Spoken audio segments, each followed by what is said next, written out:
See on keeruline küsimus, ega printsiibis välistatud ju ei ole. Igasuguse sammu või tegevusega sa võid ju turul tegutsevate ettevõtjate ettevõtlusvabadust natukene piirata just selle valikuga, et sa ei paku neile seda lepingut. Aga küsimus alati selliste vabaduste riive puhul on see, et kas see riive on õigustatud ja kas ta on proportsionaalne ja see sisetehingu, kui on nüüd kõiki reegleid järgiv sisetehing, siis kindlasti siin nagu ette heita seda ei saa, et kellelegi oleks põhiõiguste valguses liiga tehtud.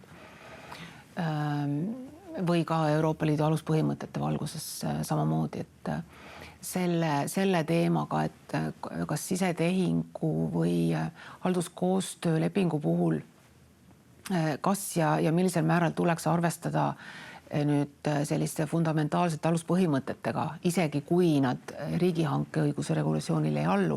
Selle teemaga me oleme nüüd mitu aastat tegelenud Eesti Teadusagentuuri grandi raames ja seda teemat me oleme ka natukene põhjalikumalt nüüd kommentaaride uues väljaandes käsitlenud ja just meie soov oli anda õiguskindlust siis hankijatele selles osas, et sellest aluspõhimõtetest mingid spetsiifilisi lisakohustusi hankijatele sellises olukorras küll ei tule.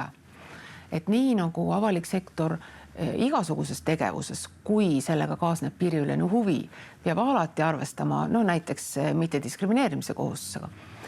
Samamoodi on see ka sisetehingu või halduskoostöö puhul, aga mingid spetsiifilisi või lisakohustusi erinevalt teistest situatsioonidest siiski ma julgen öelda, et ei ole.